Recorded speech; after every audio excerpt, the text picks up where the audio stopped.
قرض بانک و تجارت، درستی نظارت، طرز حلال شفا، همکاری وعده وفا، احکام هجرت، سفر طبق شریعت نظر، این همه در برنامه ترازوی عمل.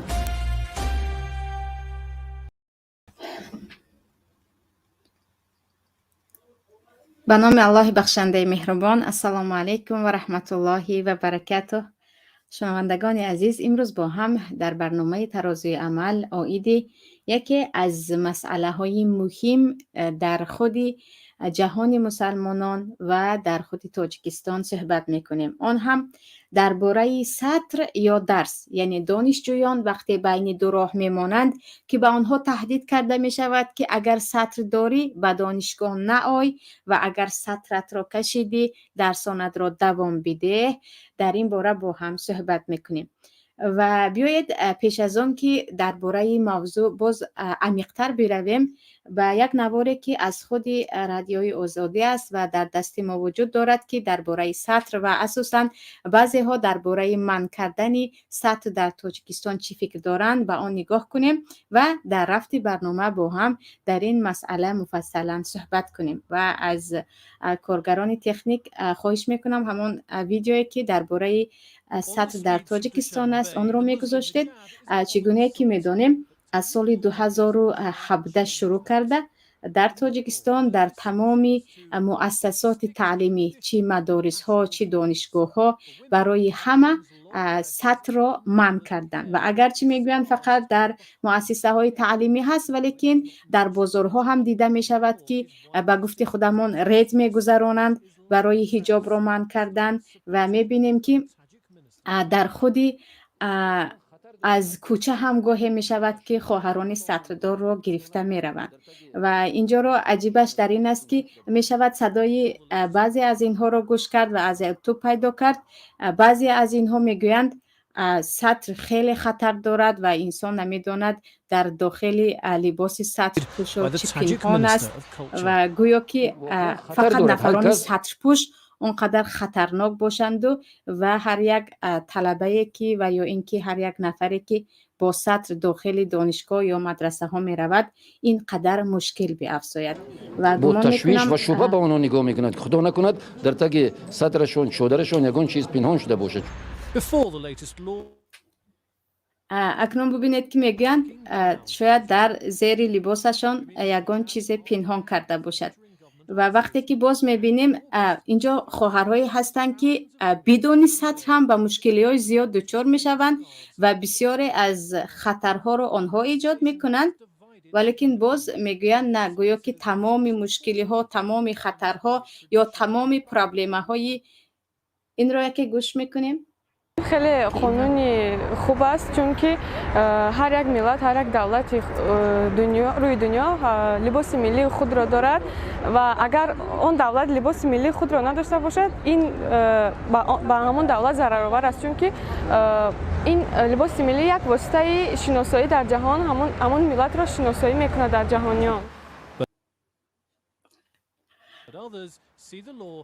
یعنی تمام مشکلی های ما اینجا حل شده است و یگانه مشکلی در همون لباس ملی ماند و یگانه در حجاب ماند. ولیکن فکر این دخترک را هم میشنویم، کمی صدای اینها رو بلند میکردید که کمی روشن فکرتر است. برخلاف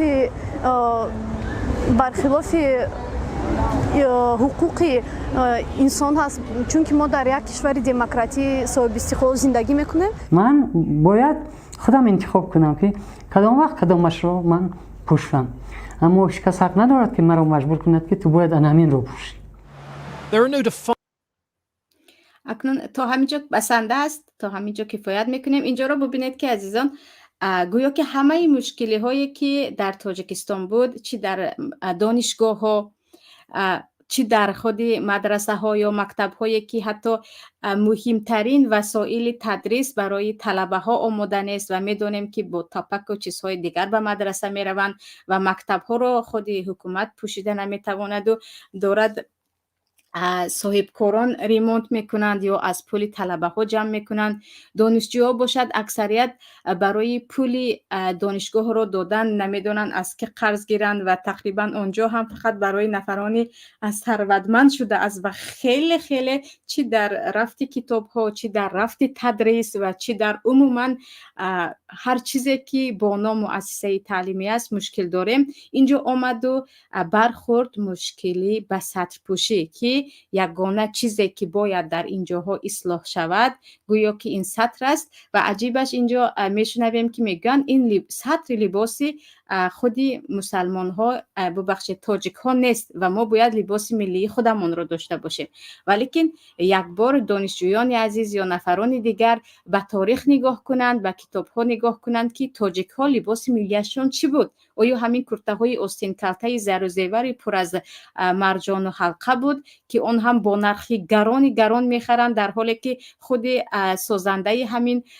لطه ها خودشون از این هرگز استفاده میکنند؟ یا اینکه لباس ملی تاجیکی هم با آن لباس های وسیع بود، با چکن و با گرچه اطلس باشد هم، یعنی لباس های کاملا اسلامی یا خود یک سطر و حجاب بود. ولی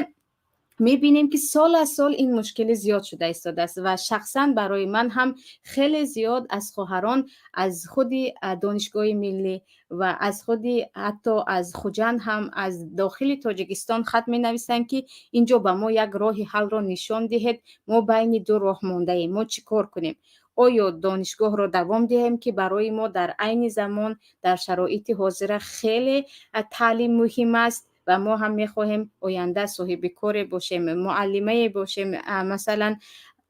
همشیره چیزی باشیم، صاحب کسب باشیم، یا اینکه به خاطر اینکه به سبب حجاب ما رو میرونند ما دیگر ترک کنیم و از بحر دانشگاه برویم. و حتی بعضی از استادان دانشگاه شخصا از خود روسیه هم صحبت کردن که من سبب ترک کردن دانشگاه یا به خاطر اون که مرا با این حجاب دیگر نه درس نده، گفتن همه چیز رو ترک کردم دیگر از بحر درس دادن هم برآمدم. ولی شاید برای تسلا باشد، شاید برای آن باشد که ما فقط تنها نیستیم، یعنی این مشکلی رو فقط تاجیکستان نمیکشد، فقط خواهرهای سطردار تاجیکستان به این بلا گرفتار نشدند. یک نواری هست درباره حجاب در ترکیه که خیلی که میدونیم امروز که در ترکیه دیگر همه با حجاب هستند، در پارلمان هم همه حجاب دارند. بیاید نگاه کنیم به ترکیه که در ترکیه حجاب چی مرحله های را گذرانید و به چی حالت های گرفتار نشد. اگر نگاه کرده ایستاده باشید، زنکی که با حجاب هست می آیند و میلیسه ها گرفته میبرند و اینجا حتی سال 1997 در برابر مدرسه ها و دانشگاه ها تانک ها را آورده مانده بودند تا که زنهای محجبه یا اینکه دانشجوی های حجابدار به مدرسه ندرآیند و انا اینها یعنی دستگیر کردن دانشجوها، به زوری گرفته بردن از صحنه های دانشگاه، اینها همش دارد رخ میدهد از سال 1997 تقریبا تا سال 2010 کاملا. انا این خانمی رو که دیده ایستاده با حجاب، این مروه کوکچی می باشد که اولین وکیل مردمی در پارلمان ترکیه با حجاب بود که این را هم راندن، یعنی وقتی دیدن که این با حجاب دارد به پارلمان می آید در حالی که خود مردم، خود خلق او را انتخاب کرده بود، به خاطر حجابش او را گرفته بودند و از پارلمان رانده بودند و گفته بودند که در پارلمان ترکیه برای زنهای حجابدار راه نیست و این بیچاره فقط به خاطر همین سطرش رانده شده بود از مقامش. و پس از البته آمدن حکومت اردوغان این مسئله ها تغییر یافت و این پیرزنی که الان دارد گریه میکند، این هم به خاطر آن که نگاه کنید، به خاطر فقط آن که حجاب دارد به بیمارستان قبول نکردن. همین خانم دختره گفته ایستاده است که من هرگز مادر شما را قبول نمیکنم برای آن که به من اجازت نیست و با سطر داخل شدن به مستشفی یا گفتیم به بیمارخانه جایز نیست و مریض خانه ما آنهایی که با سطر می آیند قبول نمی کنند و من هیچ چیزی از دستم نمی آید، پیرزن را گیرید و از اینجا روید. یعنی نگاه کنید که فقط به جوانها نه، حتی پیرزن را هم رخ نمیدادند و نفران زیادی هست. مثلا پدر شکایت از آن دارد که دخترک من اگرچه در مکتب جای اول را گرفت هرگز به او جا نمیدهند و این خودی همین مردی که صحبت دارد از مادرش میگوید که مادری مرا قبول نکردند، مادری من بیمار است و خاطر سطرش، یعنی کمپیوتری که 70 ساله است به مدرسه قبول نکردند. ولی انا بعد از سال 2010 بعد از اینکه حکومت دیگر در دست نفران عادل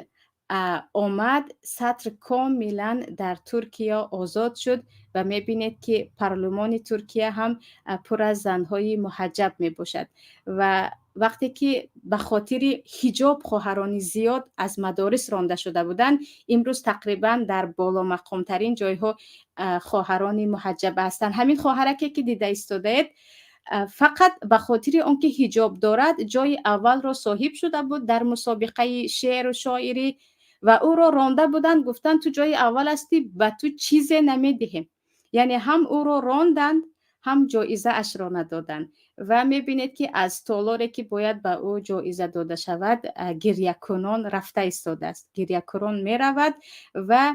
بعد از سال 2007 یعنی دور هم نیست، همین 2007 این را از مدارس رانده بودند و برایش جایزه‌ای که مستحق بود ندادند. ولیکن در همین زمان در عین وقت برایش زنگ می آید، آن هم از سروزیر ترکیه رجب طیب اردوغان که میگوید گریه نکن، دیگر این مشکلی ها از بین می رود، دیگر زنجیرهای حجاب گشاده می شود و دیگر کسی حق ندارد که محجبه نفران سطردار را از مدرسه ها بیراند. و سال 2010 کاملا در ترکیه اجازت می شود که زنها می توانند با حجاب در مدرسه ها در هر کجایی که خواستند بگردند و این دموکراسی هست و اجازت هست و برایشان اجازت میدهند. تا همینجا کافی است. کارگرانی که در کارگران تکنیک از همینجا می توانید ویدیو رو بگیرید و اینجا عزیزان به این نگاه کنید که اگر به ترکیه نگاه کنیم، راست که از سال 1923 علاقه کم کم شروع شد بالای حجاب مبارزه بردن، اما سال 1997 کاملا با تانک و با سلاح و با تمام قوت پیش راه حجاب را گرفتن و حتی نفرانی که در حکومت کار میکردن، مثلا در عسکری و در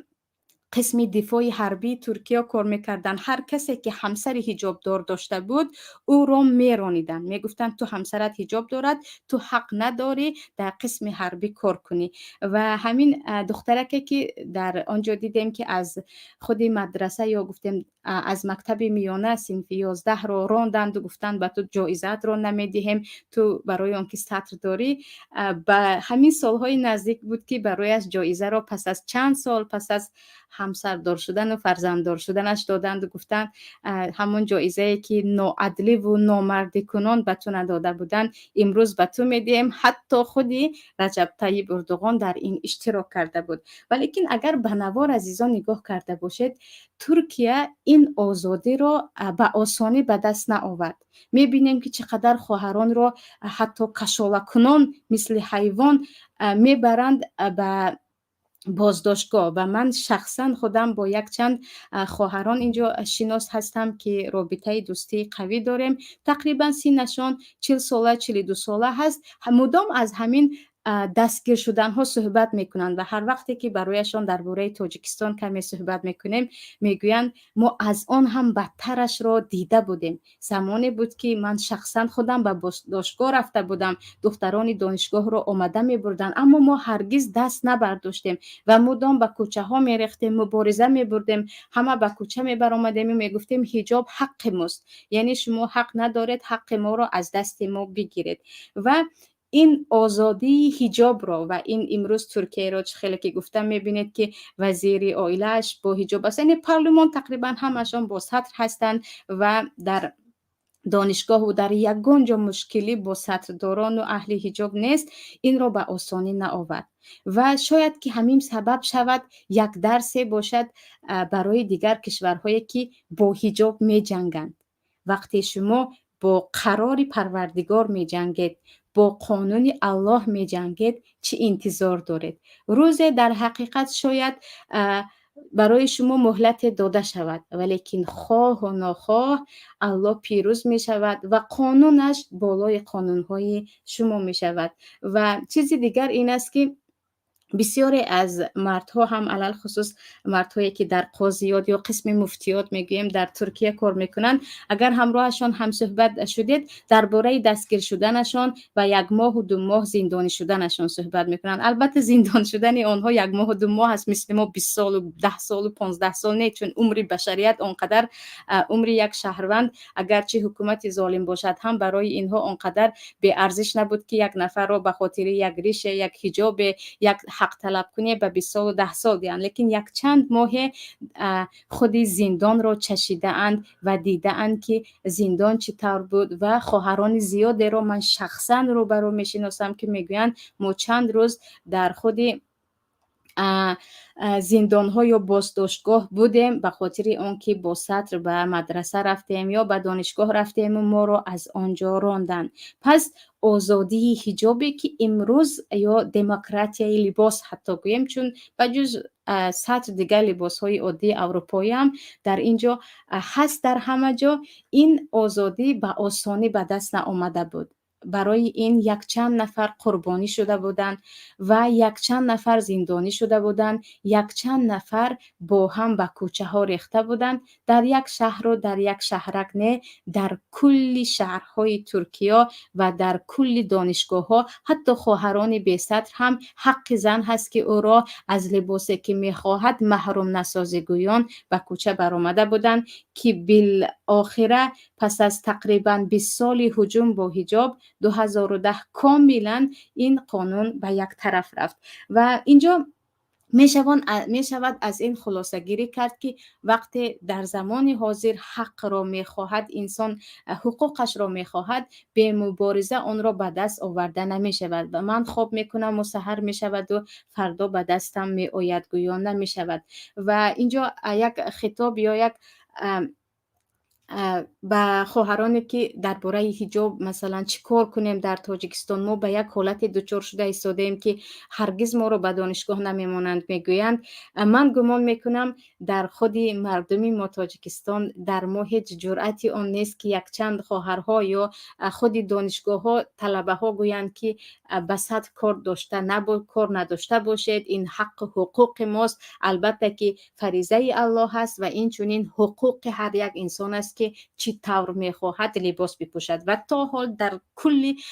کشورهای دنیا در یگان کشور دموکراتی دیده نمی شود که مجبور کنند که تو این لباس رو میپوشی یا آن لباس رو میپوشی. و چیزی عجیب است وقتی میگویند این لباس ملی است. عزیزان، لباس ملی وقتی میگوید پس هر سال با رفت پیشروی زمان لباس ها تغییر مییابند، زندگی تغییر مییابد، خانه ها تغییر مییابد. وقتی آنقدر مثلا ما پاتریوت یا خود سخت دوستداری فرهنگ خود هستیم، باید زبان خود را حفظ کنیم که دیگر دارد زبان تاجیکی از بین می رود. مردم اگر 2 تا تاجیکی گویند 3 زبان روسی استفاده میکنند یا 3 تا لهجوی استفاده میکنند و خواندن کتاب های تاجیکی از بین می رود، نشر کتاب های تاجیکی. و این فرهنگ را یا گفتیم اصلی تاجیکی را با علم و با ادب و با آموختن تاریخ می شود حفظ کرد، نه با پوشیدن لباس ملی یا اطلسی ملی. و اگر برگردیم به مسئله حجاب، پس این خواهرکان ما چی کار کنند؟ یا عموما هر زنی که در تاجیکستان به این مشکل دچار می شود یا هر مردی که میگوید من دخترم رو به مکتب روان میکنم اما او نمی تواند سطرش رو گیرد، دخترک 15 ساله است، 14 ساله است و برای او الکی فرض شده است که سرش را بپوشد، من چیکار کنم؟ اینجا بین 2 راه ماندم. اگر از مکتب او را به مکتب نمانم می آیند و بالای من جریمه می بندند و میگویند برای پدر و مادری که از مکتب فرزندش را داشت این مقدار جریمه هست که در جریمه بستن ما یون خیلی استا هسته. بعضی ها میگویند که اگر من به دانشگاه نروم دیگر صاحب کسب نمیشوم و در این شرایط حاضره که رفته ایستاده است و تعلیم مثل آب و هوا برای زن و مرد مهم است، در آینده نمیتوانم خود برای خود کسب و کاری را پیدا کنم. اینجا چی کار کردم در کار که از این مشکلی برایم. و البته پیش از این حتما باید بدانیم که وقتی درباره سطر گپ میزنیم، سطر خودش یک مسئله عادی نیست. سطر یکی از مسئله های نیست که انسان به آن بتواند بی‌پروا شود. سطر یکی از فریضه های الله است و برای هر یک نفر مسلمان فرض الله بالاتر از همه چیز باید بایستد. یگانه در برابر جانش را به خطر گذاشتن و ضرورت آمدن او میتواند فرض را ترک کند. چگونه ای که اون چیزی که در شریعت حرام است به آن نباید هرگز نزدیکی کرد، فقط در حالت های ضروری که به جز به حرام نزدیکی کردن کار دیگر را کرده نمیتوانیم، میشود از حرام استفاده کرد. برای همین باید بدانیم که وقتی میگوییم روسری، این یک عادت عرب ها یا یک مد نو یا یک لباس عادی نیست. این فرض هست که الله به تمام زنهای مسلمان امر کرده است و میگوید ولا یبدین زینتهن الا ما ظهر منها ولیضربن بخمورهن علی جیوبهن، و هرگز زینت های خود را به جز آن چیزی که ظاهر است در اکثر تفسیرها دو دست و چهره به کسی نشان ندهند و رویمال های خود را، روسری های خود را بالای گردن های خود پرتایند. و اینجا روسری های خود را بالای گردن پرتافتن، این همان سطری هست که باید پوشیده شود و این را از پیش خود یک عادت است نکنید هم گناهگار نمیشوید گفته نمی شود. اما برابر این تعلیم هم، درس خواندن هم، برابر خود درس های مکتبی یا دانشگاه، یک آموختن یک کسب هم در شرایط حاضره برای زنها مهم شده استاده است. برای آنکه یک زنی که بیسواد است، مکتب نمی رود، دانشگاه نمی رود، از حقوق خود، حقوقهای انسانی خود با خبر نیست، تا رفت خودش به مشکلی دچار می شود و دیگران رو هم به مشکلی دچار کردن می گیرد. و درباره تعلیم زن شاید خیلی زیاد صحبت می شود، ولی حتما باید بدانیم که زنی که سواد ندارد برای خودش هم خطر است، برای دیگرها هم. و وقتی می گوییم سواد، اولین شده برای یک زن مسلمان این سواد شرعی می باشد که او باید از ذاتی که او را آفرید با خبر باشد، از خودش با خبر باشد، سپس از بقیه فریضه ها و سنت ها و البته صاحبی یک کسب هم، خواه دوزندگی باشد، خواه استازی باشد، هر کسبی که برای زن موافق است از آن هم با خبر باشد و صاحب کسب هم باشد. و اینجا چیکار کند؟ زنهای تاجیکی که دیگر به این حالت گرفتار شدند یا دخترکانی که هیچ علاج ندارند. پیش از همه وقتی که به خود شریعت نگاه میکنیم، اینجا الله میگوید یا عبادی الذین آمنوا ان ارضی واسعه فایای فاعبدون. ای بنده های من که ایمان دارید، زمین من وسیع است، یگانه مرا عبادت کنید. وسیعی زمین را به ما یادآوری میکند پروردگار و عبادت را. معنیش این است که زمینی که در آنجا زندگی میکنید، اگر عبادتی مرا کرده نمیتوانید، فرضها و گفته های مرا کرده نمیتوانید، پس به زمین دیگر روید، هجرت کنید و آن چیزی که من فرمودم از پی آن شوید. برای همین هم خواری و ذلت کشان نه از حقوق خود دفاع کرده توانیم و نه حق بندگی خود را انجام داده میتواند. در این وقت انسان باید هجرت کند و درهای هجرت همیشه باز است تا روز قیامت. و پیامبر صلی الله علیه و سلم میگویند لا تنقطع الهجرة حتی تنقطع التوبة و لا تنقطع التوبة حتی تطلع الشمس من مغربها. هرگز هجرت تمام نمی شود، منقطع نمی شود تا اینکه توبه هم منقطع شود، یعنی توبه هم باز استد. و توبه تا زمانی که روز قیامت نزدیک نمی شود یا آفتاب دیگر از مغرب نمی براید، درهای توبه باز است و درهای هجرت هم باز است. و اینجا شاید بعضی ها میگویند که چگونه می شود آن همه مردم زیاد هجرت کنند، ولی دیده ایستاده ایم که همه ساله چقدر مردم دارند به روسیه هجرت میکنند، به کشورهای دیگر هجرت میکنند، آن هم به خاطر شرایط خوب و مساعد پیدا کردن برای زندگی. پس برای طلب علم کردن یا برای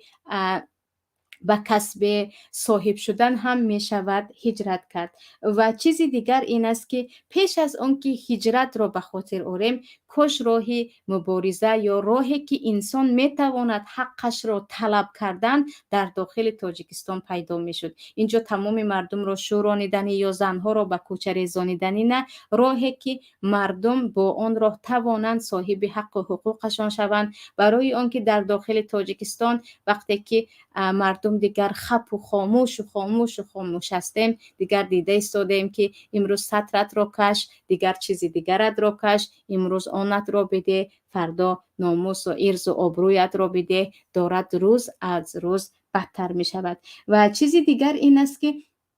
بعضی از خواهران یا بعضی از زنها برابری اون که میشنوند مثلا با سطر به مدرسه ها یا به دانشگاه در آمدن جایز نیست. ببخشید که من کلمه مدرسه را زیاد استفاده میکنم، چون در زبان عربی مکتبی میانه را مدرسه میگویند و با عذر اون که خیلی زیاد با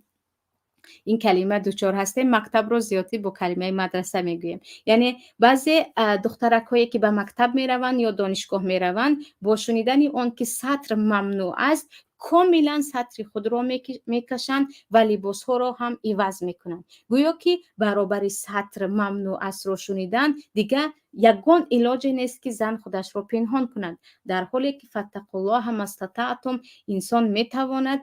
اگر سطر ممنوع باشد، مثلا برای عزاداران که سطر را کسی ممنوع نمیگوید و لباس عزاداری را که عموما خودش در شکلش میبینید که لباس عزاداری ببخشید کاملا الکه یک سطر است، این را کسی نمیگوید که ببر نکنید این لباس عرب ها است یا این لباس خلاف لباس ملی ما هست. پس می شود یک حیله را پیدا کرد، مثل لباس عزادارانه پوشیدن، یا اینکه حداقل می شود موی ها را پنهان کرد و کرته های دراز را پوشید و لباس را پوشید که تا گردن های زن ها یا دخترک ها پنهان باشد. یا میگویند لباس مکتبی حتمی است، یعنی لباس سفید و سیاه با تنوره میگویند یا یوبکه یا دامن، با زبان فارسی دامن هم می شود، یوبکه میگویم با زبان روسی، دامن سیاه پوشید و کرته سفید پوشید. می شود دامن را درازتر کرد و کرته سفید را هم خود پول داده دوزانید و وسیع‌تر کرد. یعنی وقتی حجاب ممنوع است، معنیش این نیست که شما کاملا یعنی همون لباس برهنه پوشید، تا می توان می شود سطر را حفظ کرد. در مسئله دخترک های هم، مثلا دخترک های 14 ساله و 15 ساله و 13 ساله، دخترک هایی که به مکتب میانه می روند و خیلی زیاد از مادران در این باره با ما در تماس می شوند که نمیدونیم چی کار کنیم که دخترک کلان است، در اینجا چی کار کنیم. البته می شود که تا دروازه مکتب با سطر رود، بعد از اینکه به داخل مدرسه می شود طور روی مالش را بپوشد یا روسریش را بپوشد که موی ها کامل باشند، گردن کامل باشد، پنهان باشد، اما شکلش به شکل سطر مانند نباشد، که در اینجا نباید چیزی گفته شود، چون وقتی میگید لباس ملی، البته لباس ملی هم کاملا کشاد موی های گیسه و کوکو نبود پیشتر که این را نو لباس ملی اختیار کردن، در سری همشان یک روسری کوچکک باشد هم بود. یعنی طور سطر کنیم یا طور لباس به مدرسه و به دانشگاه، به مکتب و به دانشگاه بپوشیم که همه جای بدن پنهان است، لباس ها وسیع است، اما وقتی یک نفر دید این لباس عرب ها نمیگوید یا سطر اسلامی نمیگوید. یعنی این نمود راه ها را استفاده کرده می شود و با این نمود راه ها هم می شود حداقل بگفت که من لباسم سطر اسلامی نه، من فقط خودم را پنهان کردم، گلویم را پنهان کردم، سرم را پنهان کردم، دستانم را پنهان کردم. یعنی برای این هم نباید تو این اندازه شود که وقتی که سطر ممنوع است دیگر باید ببخشید دامنی که تا زانو هست یعنی مینیوکا پوشیده رفت، یا اینکه کرته هایی که آستانشان تقریبا وجود ندارن، تمام دست ها گشاده است، این را پوشید و گویم ما را منع میکنند، ما دیگر چی کار باید کنیم. یعنی رعایت حجاب وقتی که علاج نیست که هجرت کرده شود، علاج نیست که مبارزه کرده شود و حق خود را طلب کرده شود. و برای دانشگاه خیلی انسان نیاز دارد، در حالی که اکثریت علما میگویند دانشگاه برای زنها فرض نیست، وقتی که حجابت را کش میگوید از بحر دانشگاه برو، لیکن برای مکتب بچه ها، برای اون که بسیاری از پدر و مادران میگویند ما چیکار کنیم که اگر فرزندمان را به مکتب نمانده می آیندش طرف میکنند، یعنی جریمه میبندد. اگر به مکتب مانده میگویند با سطر نآی. انا این دخترچه هایم میتوانند تا نزد دروازه مکتب با سطرشان روند و در داخل میشود که طرز روی مولشان را پوشند که کاملا کشاد نباشد، اما تا اندازه دیگر سطر خودش را حفظ کند. برای آنکه چگونه که گفتیم مسئله سطر از مسئله های عادی نیست، مسئله های نیست که ما گفتیم اگر نکنی گناهگار نمیشوی یا این لباس عرب ها هست، فرهنگ بیگانه است. برای آنکه مسئله سطر از مسئله های هست که هم در سوره نور آمده است، در 2 آیت آمدگی است، در سوره احزاب آمدگی است، اون هم در 2 آیت و این چنین در یک چند حدیث های دیگر آمده است که پیامبر صلی الله علیه و سلم بعد از سطر یا آیت های حجاب را خواندن، زنهای انصار همه‌شان دیگر سطر می پوشیدند و این مسئله عادی نیست، یعنی مسئله دینی هست که مسلمان وقتی کاملا انکار میکند یا سطر را مسخره میکند و به او وقتی گفته می شود که این سطر است و این آیت ها وجود دارد و سطر فرهنگی بیگانه نیست، در این وقت از دین میبراید. و میخوام به همین عکسی که در اکران هست یک بار نگاه میکردید ببینید که اونی که در ما بین هست و در همینجا لباس ملی هست و الان که خیلی هم میگویند سطر لباس ملی نیست، گویا که لباس حاضره ما لباس ملی باشد. پس باید این گونه لباس پوشن که وقتی این گونه لباس پوشیدیم تقریبا کاملا اونه که البته در وسط هست در مبین هستند. لباس ملی تاجیکان قدیم است که اون رو هم از کتاب تاریخ پیدا کردیم. پس باید این گونه پوشن. وقتی که اونقدر لباس ملی میگویند در حالی که خود شیمی کاستوم و گلاستوک در گردن دارند، باید این گونه لباس پوشیده برایند که انا ما اونقدر فرهنگ خود را دوست می‌داریم و حفظ می‌کنیم که این گونه لباس ملی میپوشیم و آن زن‌هایی که در پارلمان یا در دیگر مقام‌های بلند تاجیکستان هستند انا این گونه لباس‌ها پوشیده برایند تا که به مردم اثبات شود که در حقیقت خیلی فرهنگ خود را و گذشته خود را دوست می‌دارند و می‌فخرند و تا حاضر هم با آن همه تمدن و پیشرفت دنیا آنها دارند همون لباس‌های عصر 18 و 17 را می‌پوشند. لیکن چگونه که گفتیم مسئله لباس ملی نیست، مسئله دشمنی و حقد و بدبینی بالای حجاب و زن‌های حجاب پوش است که هرچه زن‌های محجبه یا زن‌های حجاب دار زیاد می‌شوند، هرچه خود جامعه هم اصلاح می شود و عقلها هم تازه می شود، اما به شرط آنه که هر یک خواهری که سطر می بندد معنای سطرش را داند و فقط با سر یک روسری را گرفتیم با همین کافی نیست. برای همین هم اگر به شریعت نگاه کنیم طول 10 ساله که پیامبر صلی الله علیه و سلم ببخشید 13 ساله که پیامبر در مکه دعوت میکردن سطر فرض نبود. بعد از به مدینه آمدن حجاب فرض شد و آن هم در اول دویم سال مدینه نه، بعد از آن که در مدینه مستقر شدند. و ببینید که اساس اول آمدن شریعت برای پاک کردن مغزها از شرک و از جاهلیت و از کل آن بد اخلاقی ها بود. سپس آهسته رفته بعد از اینکه مردم دیگر با قلب و با مغز خود پاک شدند برای آنها زکات فرض شد و حج فرض شد و حجاب و این چیزها فرض شد. پس خواهرهایی که هم سطر میبندند یا خواهرهایی که از بین هستند باید دانند که با یک سطر زن مسلمان متکامل نمی شود. او باید برابر سطرش اون وقار مسلمانی، اون آبروی مسلمانی خودش را حفظ کند و البته که برابر این از پی تدریس و تعلیم شود. برای اون که البته که اینجا نگفته نماند که خیلی زیادی ها میگویند ما سطردارها را دیدیم و دیگر خیلی شرم کردیم برای اون که دخترک بجز سطرش دیگر نه اخلاق دارد، نه علم دارد، نه چیزی دیگر دارد، خیلی بیسواد است، اون را هم برای مد میپوشد و به قدر سطری که مثلا برای هر یک مسلمان فرض است و اون هم به آسانی به دست نآمده ایستاده است. در تاجیکستان الان هر یک زنی سطر پوش. به الله قسم بعضی از خواهرها میگویند من در سر سطر دارم، در بازار وقتی گشت و گذار میکنم میترسم، وقتی به مجلس پدر و مادران رفتم میترسم، به بیمارستان رفتم میترسم که کسی آمده مرا به تهمت گرفتار نکند. باید به قدر این سطر یا روسری که در سرمان هست و یک تاج وقاری هست، لباسی هست که دیگر همت و عزت زن را میفهماند بفهمیم که تماما با سطر ما سبب به آبروی نفران دیگر نباشد. و اینجا میبینیم که به گمانم یک چند سوال ها هست، به سوال ها جواب میدهیم و در رفت سوال ها باز بعضی از مسئله ها را روشن‌تر میکنیم. احمد علی سوال میدهند، میگویند اپای مسلمه احمدی سلام، میگفتند که سطر زن بین زن چه خیل هست؟ زیرا که در تاجیکستان فهمیدم که در حمام ها زنها بین خود لوچ بازی میکنند. خواهش میکنم با حجت جواب گویند با عرض احترام. درباره سطر زن بین زنها در نزد علما، یعنی در نزد تمام مذهب ها،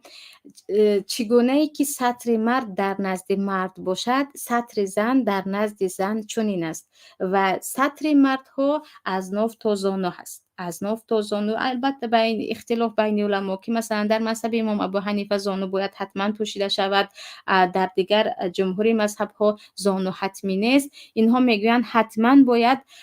از زانو، از ناف تا زانو است. پس زنها در نزد همدیگریشان از زانو تا ناف این سطر است که باید پوشیده شود. اما در مسئله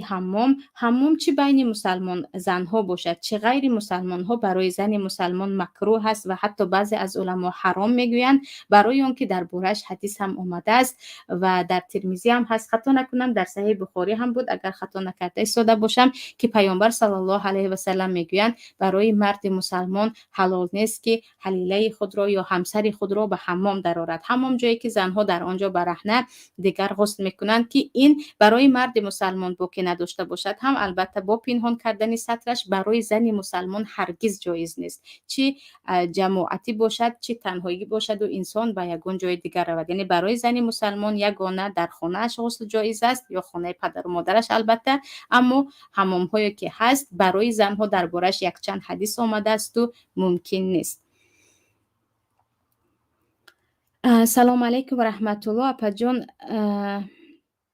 در پیش زنهایی که مسلمان نیستند می توانیم به حجاب شینیم، مثلا در خانه هایمان باشیم، طور رومالچه همسایه غیر مسلمان بیاید، اجازت هست یا نه؟ در اینجا درباره آیا نزد زنی که مسلمان نیست به حجاب نشستن جایز است یا نه، وقتی به آیت 31 سوره نور نگاه میکنیم، در آنجا پروردگار محرم ها را یا نفرانی که زن میتواند در نزد آنها به حجاب نشیند، به حجاب معنیش این است که مثلا گردنش یا دستهایش تا آرنجه و پایهایش نزدیکی مثلا از ساق بالاتر نمایان شود، یعنی این گونه نشستن در نزدیکی ها جایز است. کمی مویش مثلا مویهایش نمایان باشد. اینجا الله میگوید ولا یبدین زینتهن، وقتی که زینتهایشان را به کسی نشان ندهند، میگوید الا لبعولتهن او آبائهن او آباء بعولتهن. آیت دوام میدهد تا که میآید او نسائهن، یعنی زنهای مسلمان زینت خود را، همان گردن خود را، دست خود را تا آرنج، حتی موی خود را و جز در نزد شوهر خود، پدر خود، پدر شوهر خود، فرزند خود، فرزندان شوهر خود، فرزند شوهر هم همیشه محرم میمونند، اخوانهن، برادر خود، فرزند برادر خود یعنی جیانها، و این چنین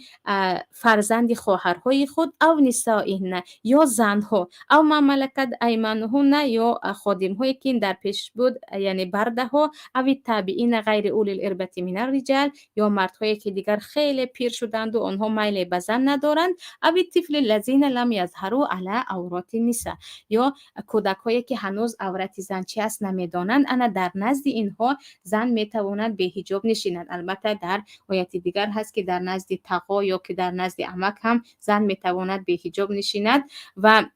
اینجا کلمه نسائهن آمد و زنهایشان. معنای زنهایشان را جمهور علما میگویند یعنی زنهای مسلمان. پس در نزد زن غیر مسلمان به حجاب نشستن برای زن مسلمان جایز نیست میگویند، چون الله در اینجا گفته ایستاده است که باید زینتهایشان را فقط در نزد اینها نمایان کنند. و بعضی از علما از جمله امام احمد حنبل میگویند این برای زنهایشان وقتی گفته است، زنهای مسلمان نه، زنهایی که در اطرافشان هستند از دوستان و خویش و تبار و همسایه ها اگرچه غیر مسلمان باشند هم، برای اون که در ما حدیث در صحیح بخاری هست که یهودی زن به نزد حضرت عایشه آمده میرفت و در یگان جا آمدگی نیست که حضرت عایشه رضی الله عنها در نزد آن یهودی زن خودشان را پنهان میکردند و این چنین اسماء دختر ابوبکر مادرشان مشرکه بودند، مسلمان نبودند، به خانهشان رفت و آمد میکردند. پیامبر اجازه داده بودند اگر زنهای غیر مسلمان مثل مردهای بیگانه حتما در نزدشان باید حجاب کنیم بود، انا اینها را پیامبر صلی الله علیه و سلم اجازه نمیدادند. پس در نزد همسایه‌ای که مسلمان نیست یا همکاری که مسلمان نیست، یعنی البته زنها یا بعضی خویش و تبار مثلا همسر برادر یا کسی که مسیحی هست به ستر نشینیم یا نه،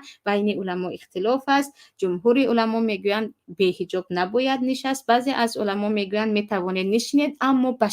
به شرط اون که میدونید که اون نفر به ستری شما رو صورت گرفته مثلا به دیگران نشان نمیدهد یا شما را رفته وصف نمی کند به دیگران که در نزد من به حجاب نشسته بود و البته به مردها مویهایش این طور بودند و دستهایش این طور بودند. سوال دیگر، زنی که لباس تنگ می پوشد آیا مثل آدمی برهنه حساب می شود در اسلام؟ لباس تنگ پوشیدن خودش در اسلام برای زن مسلمان جایز نیست و وقتی که حدیث در این باره در صحیح مسلم است، صنفان من اهل النار، دو گروه از اهل دوزخ هستند، گروهی که مردم را با چوب ها میزنند مثل حیوان و گروه دیگر زنهای کاسیاتون عاریات. زنهای اینجا کاسیاتون عاریات در برش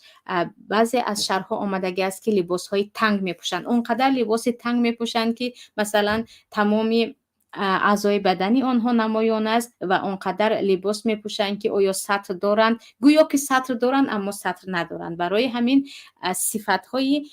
لباس زن مسلمان این است که باید وسیع باشد و این هم یک رحمت شریعت است برای زنها، یعنی باید این گونه دخته شود. گویان در یگان جا دلیل پیدا نمی کنیم که مثلا لباس زن مسلمان باید انا همین گونه دخته شود، اما صفتهایش رو پیدا می کنیم که نباید دقت جلب کننده باشد در خود از دخته شدنش و نباید تنگ باشد، نباید اونقدر رقیق یا تنوک باشد که بدن نمایان باشد و نباید برای فخر و برای زینت پوشیده شود، یعنی از شرطهایش این است. اما لباسی که وسیع است البته که اون لباس اسلامی است و الان که با شیمهای جینس میپوشند یا گفتیم بعضی لباسهای تنگ رو این همچون مد میپوشند که گویا سطر است، البته که اون سطر حسابیده نمیشود.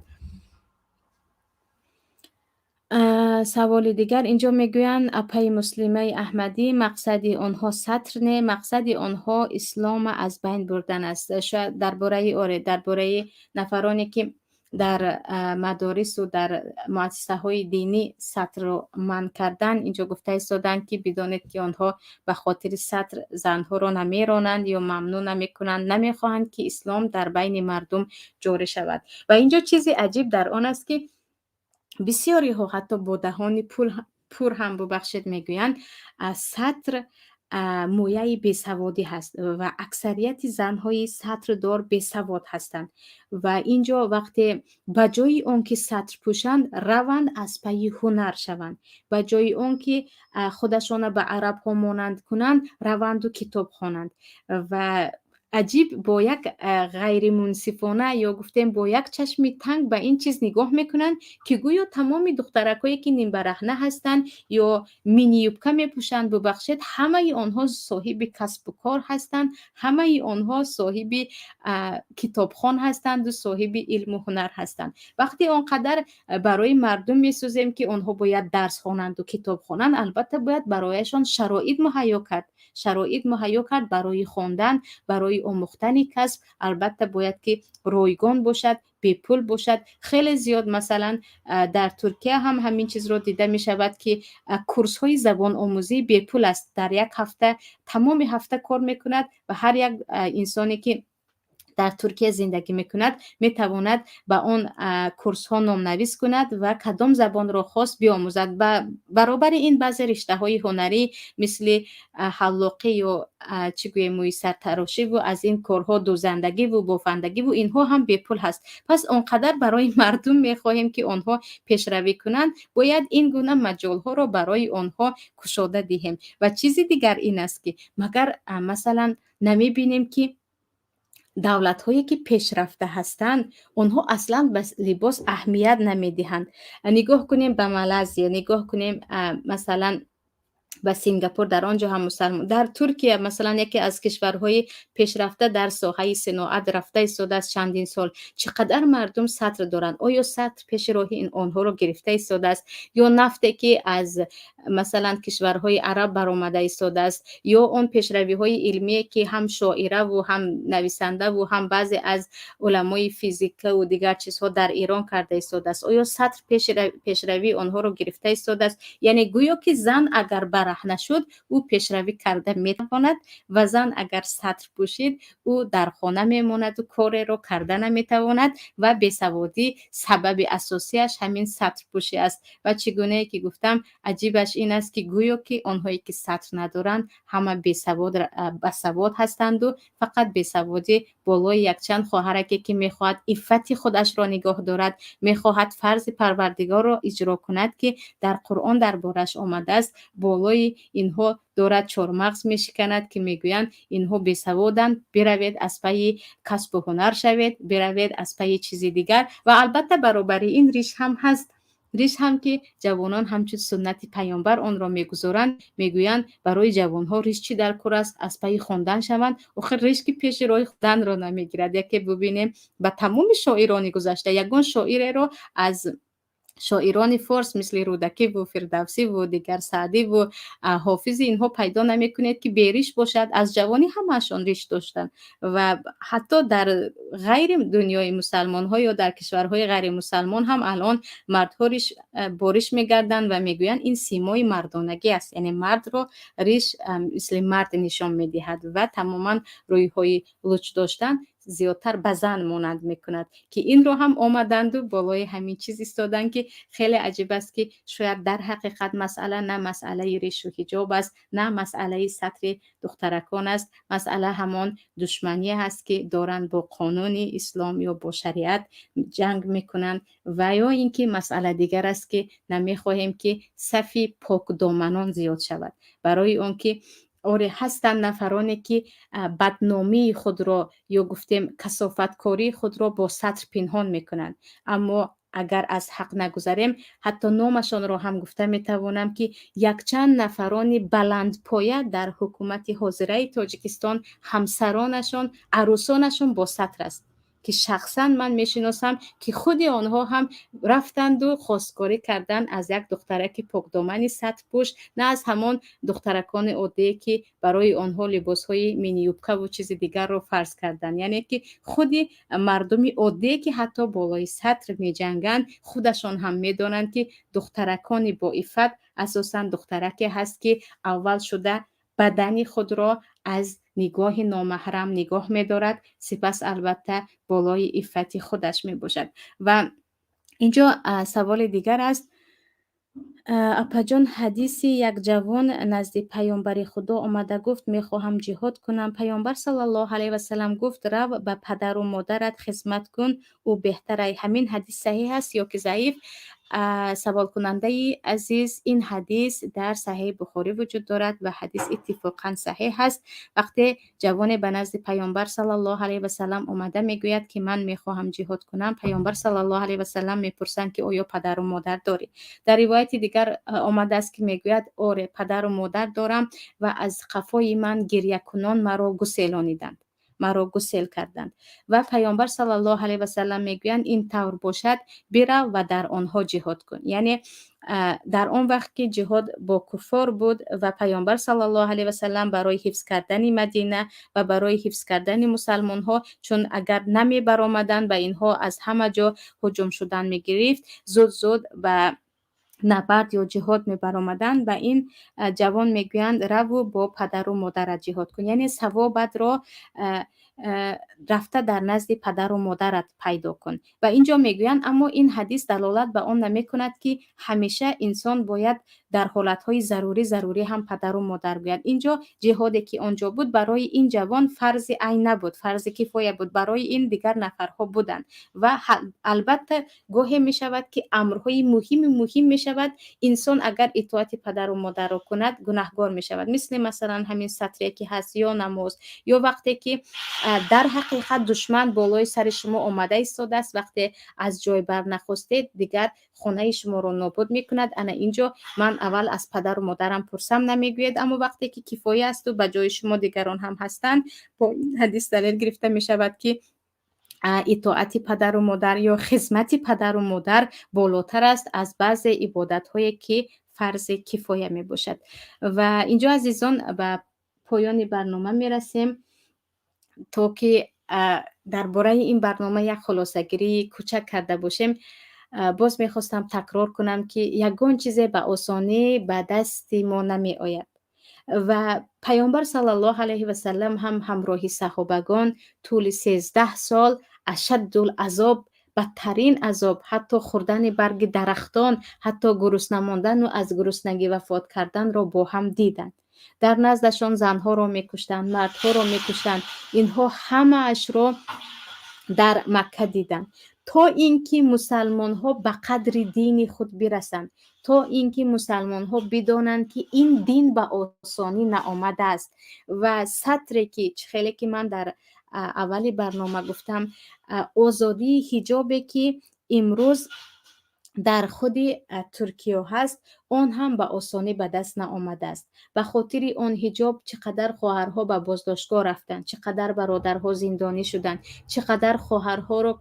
کوب کردند و چقدر خواهرها حتی روزی دراز در میدانها بودند و خواب نکردند. یعنی به آسانی به دستشان نآمد. هیچ نعمت یا هیچ آزادی به آسانی به دست ما نمی آید، شاید به حکمت آن که قدر آن را بدانیم. و اینجا برنامه را به آخر می رسانم با امید آن که همیشه در پناه پروردگار باشید و مبارزان راه حق، البته اولا برای آزاد کردن وجدان خود، برای آزاد کردن و به دست آوردن حق و حقوق خود همیشه باید کوشش کنیم. پروردگار در امانتش شمایان را نگه دارد. السلام علیکم و رحمت الله و برکاته.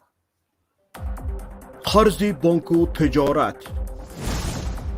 درستی نظارت، طرز حلال شفا، همکاری وعده وفا، احکام هجرت، سفر، طبق شریعت نظر،